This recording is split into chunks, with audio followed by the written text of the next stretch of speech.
હર હર મહાદેવ, ઓમ નમઃ શિવાય, જય શ્રી રામ. હા તો પેલા તો તું મને એ જવાબ આલ કે તું આ હર હર મહાદેવ, ઓમ નમઃ શિવાય, જય શ્રી રામ એ ખાલી શ્રાવણમાં જ બોલે હ કે પછી બોલવાનું છે તારે આગળ?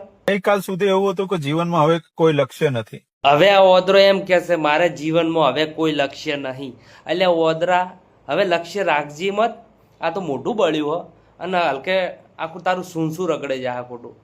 પણ હવે આટલી જે ગઈકાલની 2-3 રીલો વાયરલ થઈ, હા વાયરલ તો થઈ ગઈ બેટા, પણ આઈડિયા સસ્પેન્ડ થઈ ગઈ ને લે ડીઓ.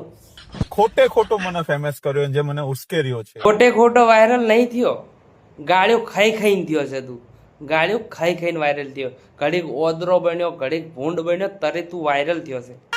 તો હવે હું બતાવું કે ખરેખર કાળા ચોરના ઘરે ચોરી કરીને વૃદ્ધાશ્રમ કેવી રીતે ચલાવી શકાય, અનાથ આશ્રમ કેવી રીતે ચલાવી. ચોરના મોઢે ચોરીને જ કોમ હોય અને વૃદ્ધાશ્રમ નો કોમ તારાથી નીત હોય.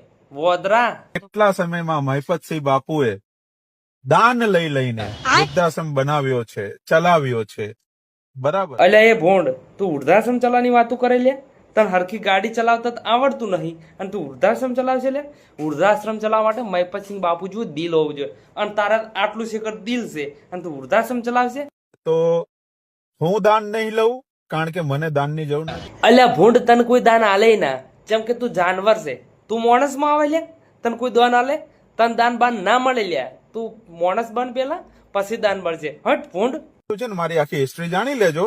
એટલા રૂપિયા લાવીને મેં લોકોને આપી દીધા છે. અલ્યા તારી હિસ્ટોરી ચેક 2-4 નોમ રહી ગયો ભાળજે ને. અમારે 2 ભાઈઓને પૈસા આયા નહીં. ખબર નહીં હવે કોણ ચોર હતા ખાઈ ગયા.